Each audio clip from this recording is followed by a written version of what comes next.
Wow, grabe ang ganda naman ito mga boss. Napaka-elegante niya tingnan. Paano ko ba ginawa ito?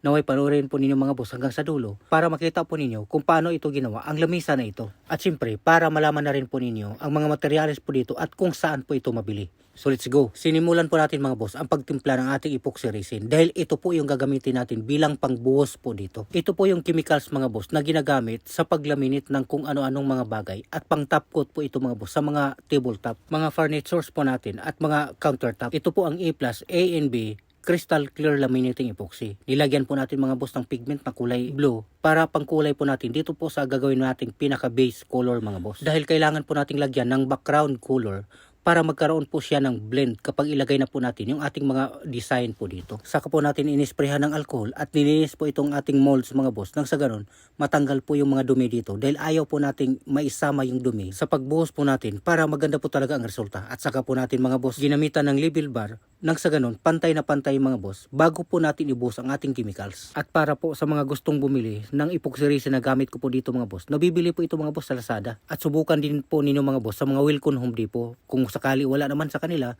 pwede naman tayo mag-order po sa kanila. So sa nakikita po ninyo mga boss, nung malapit na po siyang matuyo, ang ating binuhos na epoxy resin, sinimula na po nating ilatag ang ating mga bulaklak na design. At sa mga design po mga boss na ginawa ko sa aking mga video, sa paggawa po ng mga coffee table, magdepende po ito mga boss sa order po ng may-ari. Dahil iba-iba naman ang gusto po natin, depende sa saan po tayo nagagandahan. At sa nakikita nga po ninyo ngayon mga boss, unti-unti na pong nakikita ang kagandahan po ng design na ito. Sa mga gustong bumili nga pala nito mga boss, itong mga bulaklak na ito, iba-iba po na online shop na pinanggagalingan po dito mga boss. Meron po sa Lazada, Temu at Shopee. Kasama na po itong molds mga boss. Doon ko po ito binili. At nang matapos po nating mailagay yung ating mga design na bulaklak mga boss, naghintay po muna tayo ng 8 oras bago tuluyang matuyo ang ating resin. Saka po natin ito binuhusan kagaya po nitong nakikita po ninyo. Ang project na ito mga boss ay 4 na beses po natin itong binuhusan dahil laminating epoxy po ang gamit po natin. Alam naman po natin mga boss na ang laminating epoxy ay pang manipisang buhos lang po ito. Pero kung gusto naman po ninyong pang makapal na buhos mga boss, yung casting epoxy po ang gamitin po ninyo. So ngayon, ibuhos na po natin ang pangatlong buhos po hanggang sa mapuno na itong ating molds mga boss. At kailangan po nating punuin talaga mga boss para walang nakausli na mga bulaklak dito sa ibabaw.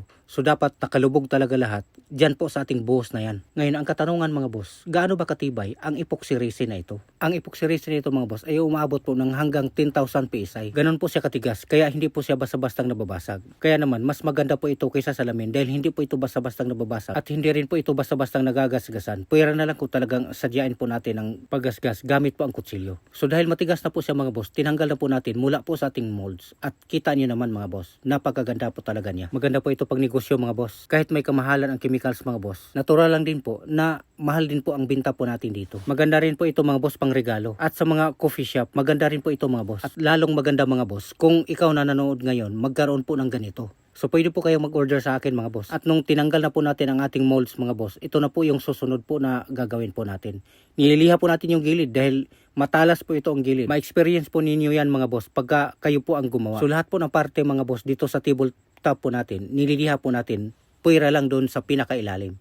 At ngayon, tinimpla na po natin yung ating pang top coat. Yung ating pang top coat mga boss, ito pa rin siya yung ginamit natin mula pa kanina. Yung ating A+, A and B, crystal clear laminating epoxy. At muli, nilagyan po natin ng pangkulay mga boss. Kaunting patak lang po. Meron pong sekreto yan mga boss kung bakit nilagyan po natin ng pangkulay yung ating top coat. Siyempre, para mas maganda ang resulta. At pangalawa, para hindi po nagbabago ang kulay. Ang ating epoxy resin nga pala mga boss ay tinitimpla po ito ng 2:1 ratio. Dalawa po yung ating resin at isa po yung ating catalyst o hardener. At kung mano-mano lang ang paghalo mo, na wala po kayong mixing drill, haluin mo ito mga boss ng 3 hanggang 5 minuto. So kung napansin po niyo mga boss, dahil niliha po natin yan ang ating ginawa, ay inispray po natin ulit ng alcohol. Tapos pinunasan po natin para matanggal po talaga yung mga alikabok. Saka po natin nilagyan ng masking tape ang gilid para pangharang po ito mga boss. Dahil ang gagawin po natin na pagbuhos ay flat coat po ito mga boss. Pababahain po natin ito. Pero bago po natin bitawan yung ating masking tape, kailangan lang po dito na malapit na siyang matuyo. Yung mag-jelly na po siya mga boss. Yung malapot na po siya. So ayan po mga boss, binuhos na po natin yung ating panghuling buhos. At kung umabot po kayo mga boss sa puntong ito, baka naman pwedeng maglambing po sa inyo. Pwedeng pa-follow mga boss sa ating page. At kung sa YouTube naman po ninyo ito napanood, pa-subscribe na rin po. At siyempre, huwag po niyong kalimutang i-like at i-share ang video na ito. So ayan na nga po mga boss, tinanggal na po natin yung ating harang. Pagkatapos pagkatapos po ng 45 minutes. At dahil sa hindi pa talaga siya tuyo, natural lang po na agos po talaga siya sa gilid. Pero wag po kayo mag-alala mga boss, dahil hindi po maubos yan. At mayroong purpose yan mga boss kung bakit ginawa po natin yan. Dahil ang purpose dyan mga boss, para magkaroon din po ng resin yung gilid. So kailangan po talaga mga boss na magkaroon po ng chemicals yung gilid dahil niliha nga po natin yan. Nawala na po yung kintab niya. So ang ginawa po natin mga boss, sinasapulan po natin yan gamit po ang paintbrush. Alalay kumbaga. Pwede rin naman na hindi po yan sapuhin mga boss dahil mababasa rin naman ng buo yan yung gilid kapag tumutulo na po siya. Kaya lang, magdepende po yan kung medyo makapal ang buhos mo ng hanggang 3mm. Pero kung manipis mga boss, maring hindi po siya mababasa lahat. Kaya kailangan po talagang alalayan mga boss ng paghagod po ng paintbrush. Sa wakas, natapos na rin po siya mga boss at napakaganda po talaga niyang tingnan mga boss. Siguro,